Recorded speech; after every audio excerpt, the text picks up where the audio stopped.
Então, vamos tentar responder isso aqui, né? Aonde você tá hoje, para onde você quer chegar.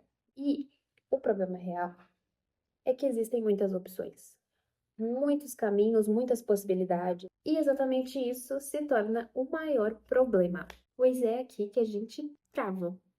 Por mais que a gente esteja tentando se mover, que a gente esteja tentando estudar, encontrar caminhos, o fato de que a gente está parado ou está se movimentando de uma forma analítica e não fazendo alguma coisa, faz a gente ficar travado, porque a gente não está realmente mudando nada na nossa vida ou não tá algo realmente acontecendo, sabe? Esse caminho tá parado. E também o fato de que nenhum caminho é 100%. Não tem uma coisa que seja concreta, você não sabe o que vai dar certo. E isso vai ativar o seu medo e vai criar uma indecisão, fazendo a gente entrar no paradoxo da escolha. É um nome bonito, né? Eu descobri pesquisando o que é isso. Mas eu tô bem nesse ponto da minha vida agora. E é por isso que eu tive vontade de fazer esse vídeo, já que eu quero que as coisas fluam, sabe? Que as coisas mudem.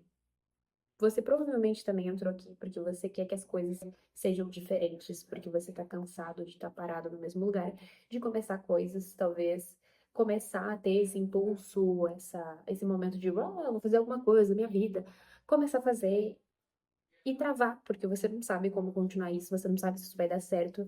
E o fato de você não ter certeza de nada faz com que você entre nesse lugar. O paradoxo da escolha é um fenômeno psicológico, quando o cérebro se depara com muitos caminhos ou possibilidades, coisas que eles não conseguem administrar. É muita opção, assim. Então, com infinitas possibilidades, e se você não tá conseguindo visualizar, entender muito esse conceito, é tipo efeito borboleta, assim.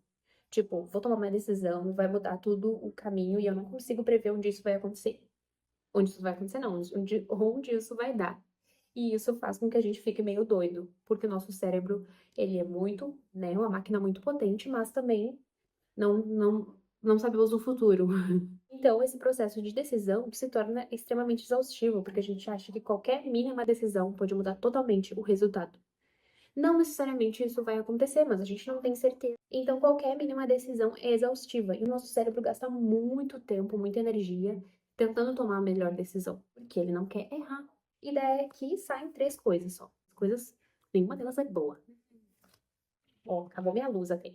A primeira das coisas que acontece é a paralisia por análise. A gente tenta analisar todos os prós, todos os contras, comparar as opções para tentar tomar a melhor decisão. E daí a gente fica nessa análise por muito tempo. Isso se torna muito cansativo. E a gente entra num modo de medo, porque se eu tomar a escolha errada, vai dar tudo errado. Então torna essa decisão muito difícil e eu procrastino porque eu não quero decidir e perceber que foi a decisão errada. A segunda é ter essas expectativas irreais, né? Porque eu quero que tudo seja fácil, lindo, maravilhoso, linear.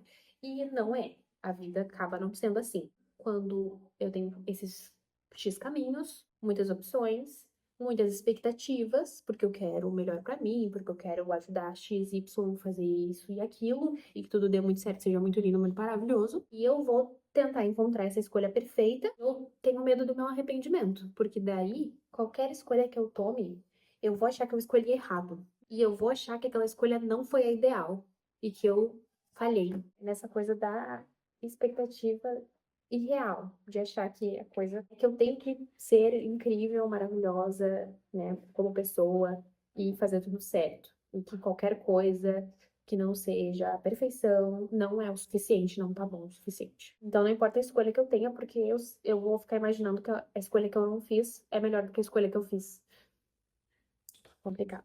E o custo por oportunidade, porque a gente acha que a gente vai tomar uma decisão. Ao tomar uma decisão, a gente está abrindo mão de todas as outras decisões. Dá essa sensação de ter perdido algo que poderia ter sido bom. Então, como solucionar isso? Talvez não tenha como saber. Talvez você esteja procrastinando, que nem eu, se auto-sabotando, enquanto não faz nada, enquanto está se movendo. No Hábitos Atômicos, ele traz um conceito que é o movimento é diferente da ação, que é basicamente dizer que a gente, quando a gente quer, que a gente tem que fazer um movimento para conseguir fazer uma ação, mas o importante é a ação. Só que o movimento dá essa sensação de que a gente está se mexendo, de que o nosso caminho está andando. Só que o movimento ele só nos leva até um lugar. ele não vai sair daqui, porque só ação, né, contínua e escolhas e erros e acertos podem fazer o nosso caminho fluir. E a gente fica travado aqui porque a gente tem tanto medo de não alcançar, de não chegar, que se eu tô aqui, eu tô me iludindo, que eu tô me movimentando, que eu tô fazendo alguma coisa e que logo eu vou chegar. Mas talvez não. E eu não tô tendo frustrações porque eu não tô errando. Mas eu também não tô fazendo nada. E isso é um grande problema.